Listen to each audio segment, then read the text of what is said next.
uJesu Kristu inkosi. uJesu Kristu inkosi. uJesu Kristu inkosi. uJesu Kristu inkosi. uJesu Kristu inkosi. uJesu Kristu inkosi. Ngizoqala ngibingelele baba umfundisi uMthembu. Ngibingelele umama umfundisi uMthembu. Ngibingelele nabo bonke abefundisi abakhona. Ngibingelele obaba, ngibingelele omama, ngibingelele ogogo, ngibingelele nomkhulu, ngibingelele abantu abasha, ngibingelele abaphathi bohlelo nosishayela insimbi egameni lenkosi yethu Jesu Kristu. Ngibingelele nosonto skole, ngithi uJesu Kristu inkosi. Ngiyabonga ke bangcwele nami uNkulunkulu engigcinile ukuba ngibe ngophilayo kulolu suku namhlanje. Ngiyafisa ukuthi ngingakhuluma indaba, kodwa ngenze lokhu uNkulunkulu afuna ngikwenze namhlanje. Emva kwalokho ngihambe ngihlale phansi. Ubaba uMthembu sengisizile-ke, usesheshe wakususa konke lokhu ebengikufisa noma ukukusho enhliziyweni. Ngiyakholwa ukuthi akushila akekho ophatheke kabi ngakho, kodwa sizokwenza njengalokhu esiyalile. uJesu Kristu inkosi. Sizoqala ke sifunde izwi lethu esilithola lapha encwadini kaMathewu chapter 14. Sizofunda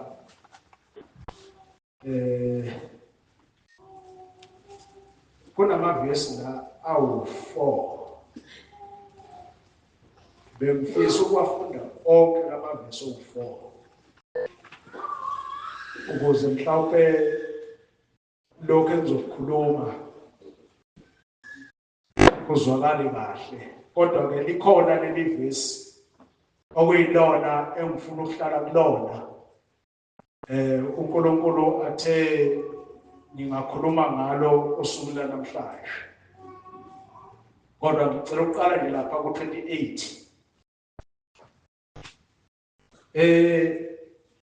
Isihloko ke sale ndaba yethu mhlawumbe zingahlukahlukana izihloko zakhona, mhlawumbe omunye uzobona ngenye indlela ashe sakhe naye, kodwa ke mina bengifisa ukuzidlulisa esithi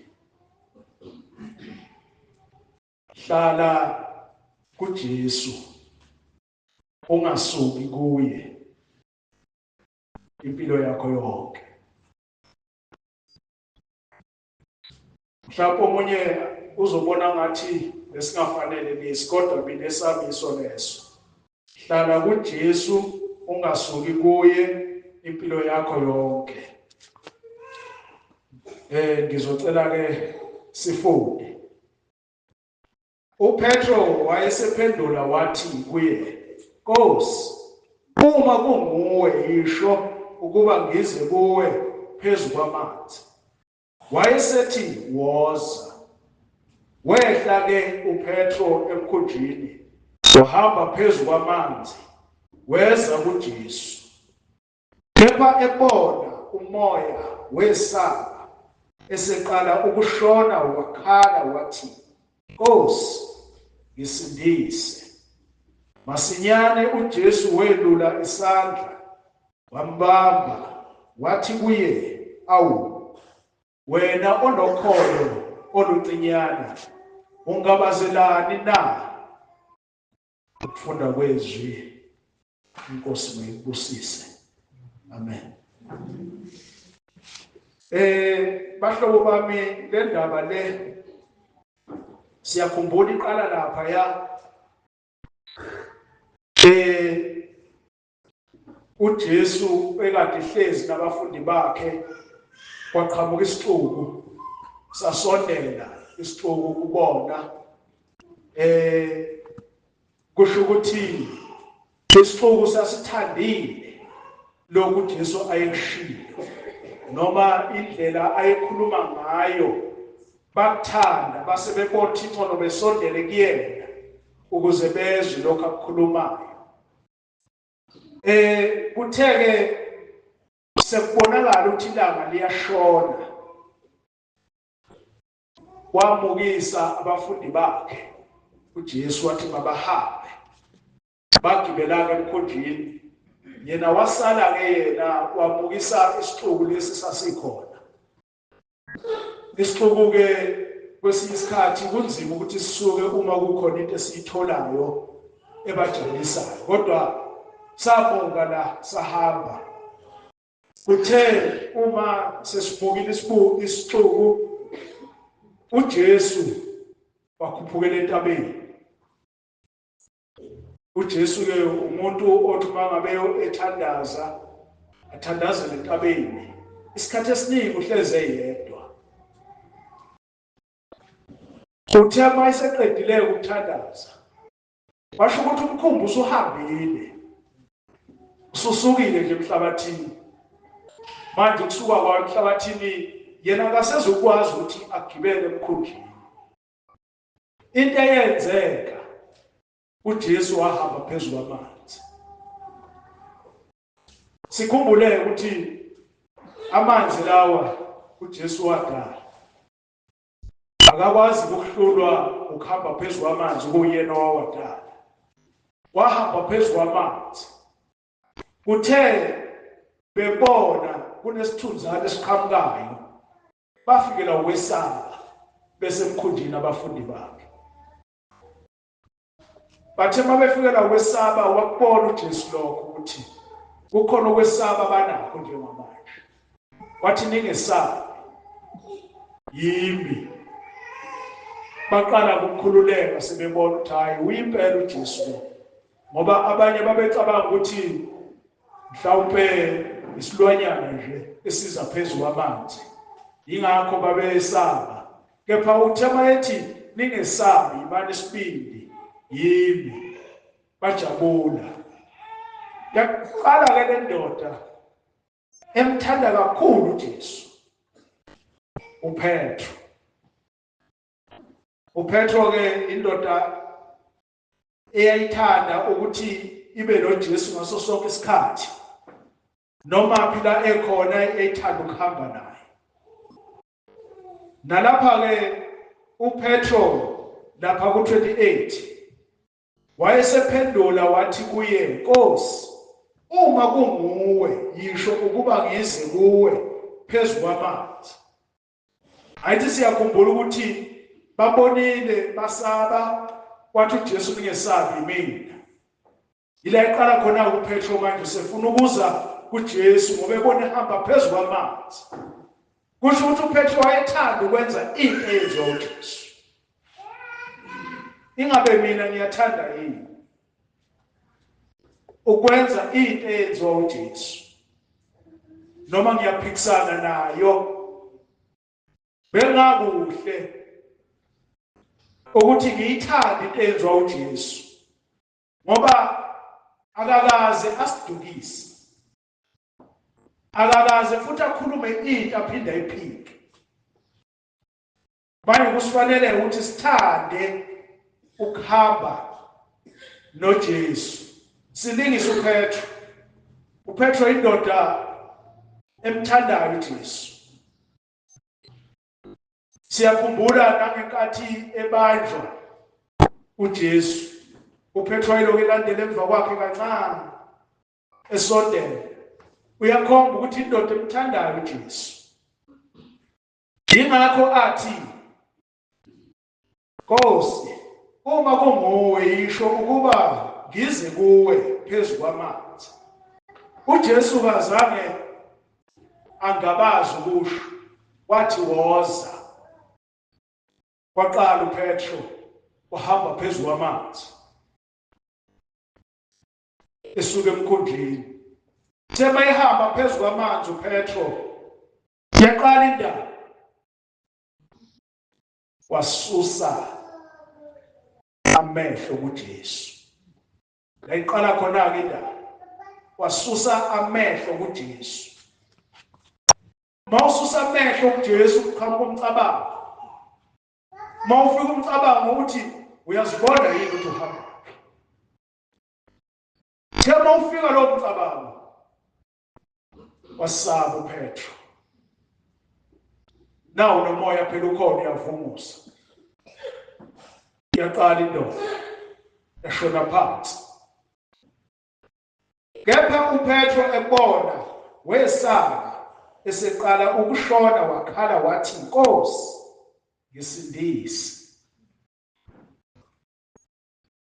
Into eyadala ukuthi uPetro ashone emanzini ingoba wasusa amehlo kuJesu, wacabanga izinto eziseceleni, wacabanga ukuthi lamanzi engihamba kuwona ayabulala, kanti kube yena zange yayihluphe ngayo yonke loo nto leyo. Wavele yena wahamba wayezoza kufika kuJesu. Nami ngiphila la emhlabeni ngingumntwana kaNkulunkulu omthandayo uNkulunkulu. Ngiyahamba endleleni, ziqhamuka izimpi zingishaye, qhamuka ivumuvumu zingiphosele. Qaphelisisa ukuthi njengoba zikushaye, wenzani wena emva kwalokho? Uyambuka yini uJesu lona omkholwayo? Noma ulitshela ukuthi ubani ongishayayo, usukhohliwe ukuthi nangu uJesu umile phambi kwakho, buka yena. Umzalwane-ke umsebenzi wakhe munye ukuthi mayebona ukuthi hayi bo khona okungahambi kahle, agijime aye kuJesu. Siyangani-ke kuJesu thina siguqa ngedolo sikhuleke. Mhlawumbe usemgwaqweni uyahamba, biza igama likaJesu. Sinenhlanhla-ke sinikiwe igama eliphezu kwamagama onke, lithi uJesu Kristu inkosi. Leli gama liyanqoba yonke into eme phambi kwakho, yonke into eyenzeka kuwe ongayithandi.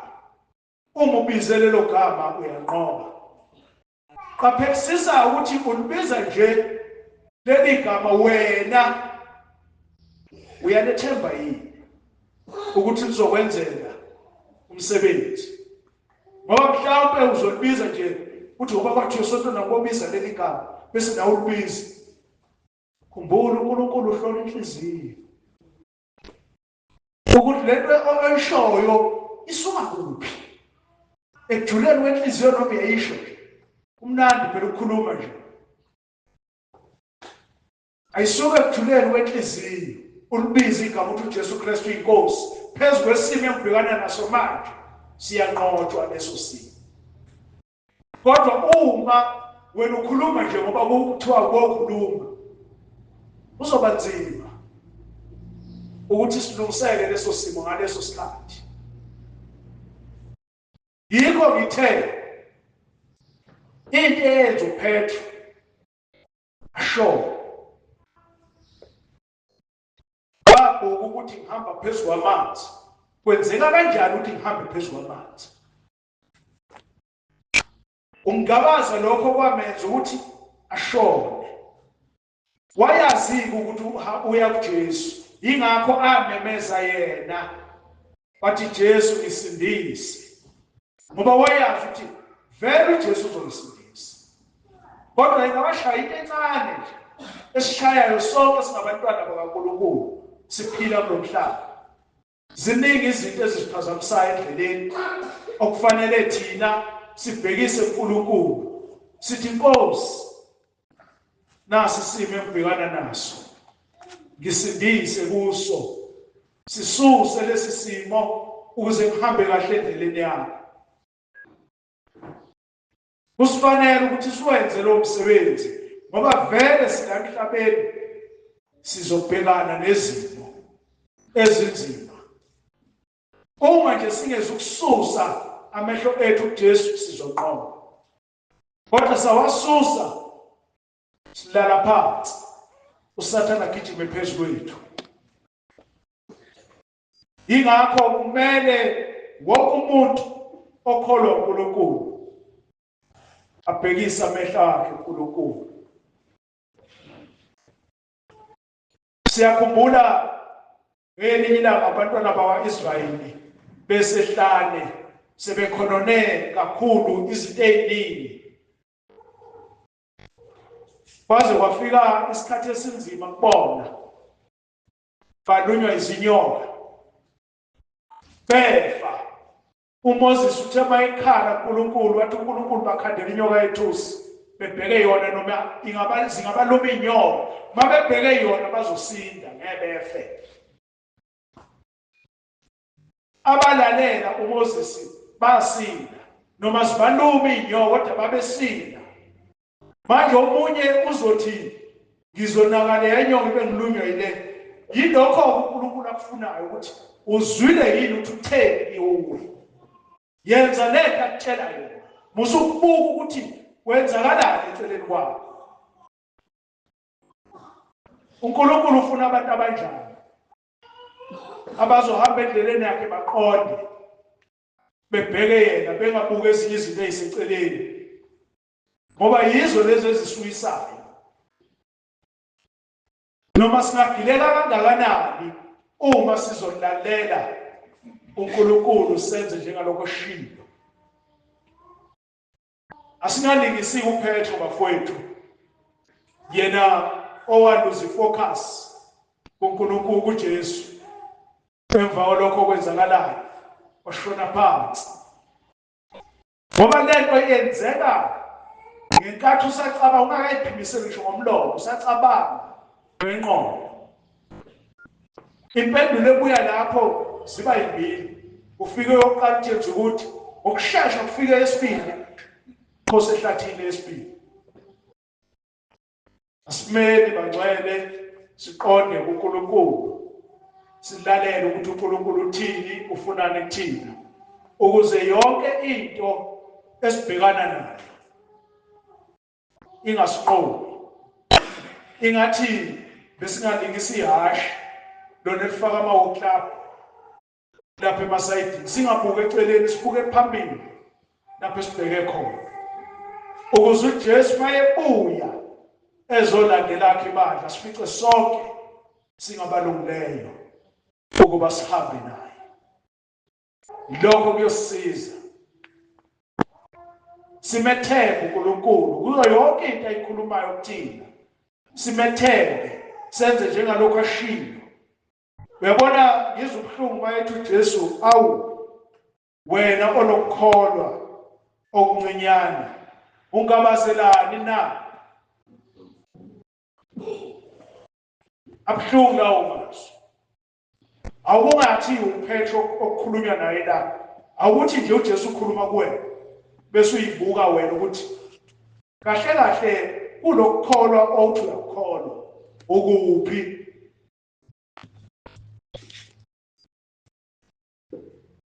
Mayebuya uNkulunkulu ezolanda ibandla uyabalwa yini kulabo abazohlwitha?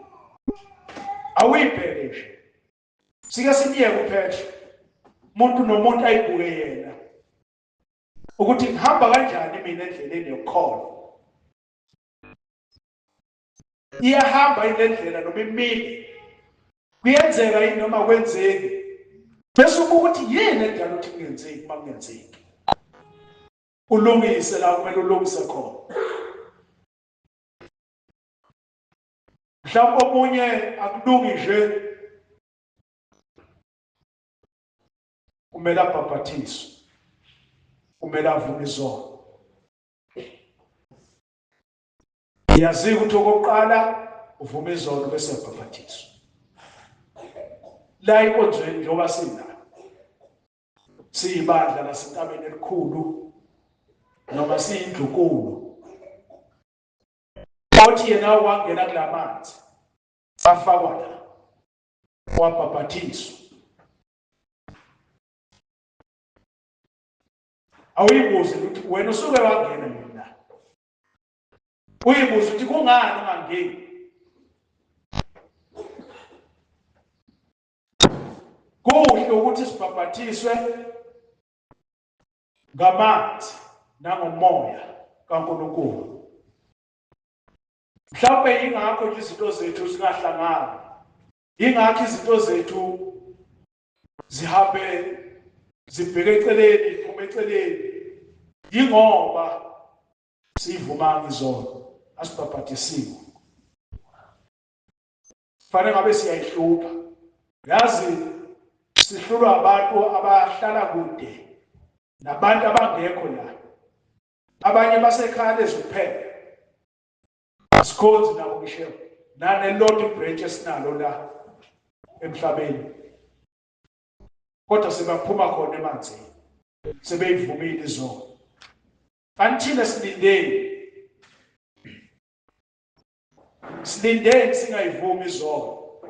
Silindeni singabhaphathiswa. Hlolisise mzalwane. Ukuthi uhamba nje uyambona uJesu phambi kwakho noma awuboni muntu. Hlolisise mzalwane. Fanele umuntu nomuntu angajajiswa uzohlala la. Kodwa elakhe igama libe licishiwe encwadini engcwele. Funa sihlolisiseni kancane. Ukuze ifocus yethu ibheke kuJesu. Ifocus yethu ayibheke kuJesu ukuze mayebuya asithole sonke silungile, silindile. Lize lithi izwi hlalani nilindile ngokuba akekho waziyo ihora nosuku lokubuya kwenkosi. Ngoba khona ngelinye ilanga kuyokwenzeka. Kuyokwenzeka ukuthi abuye uJesu. Ukuthi kuzobuya ngasiphi isikhathi noma ngaluphi usuku sazi. Kodwa silindeni ukuthi kuyokwenzeka. Angenzeki-ke uthola ukuthi wena ulungile, awulindile. Asifocuseni bangcwele kuJesu.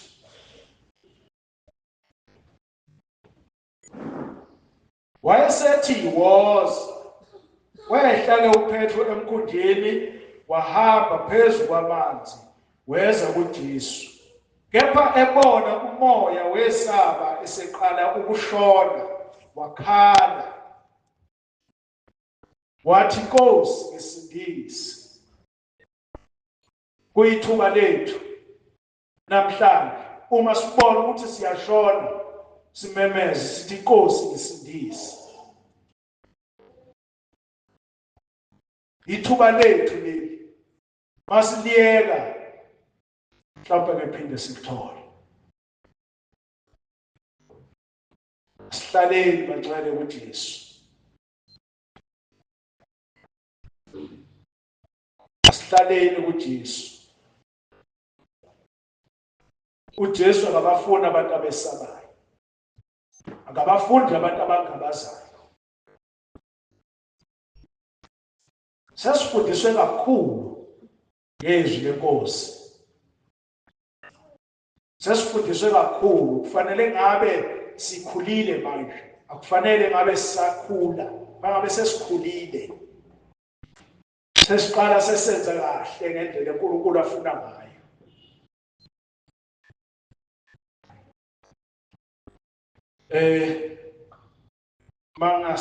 mangadlula kulokho engikushoyo ngizosho ngesikho ngiyacela nje ukuthi ngisuke la ngingakasukile ngizocela sibonge izwi kuNkulunkulu ngicela siguqele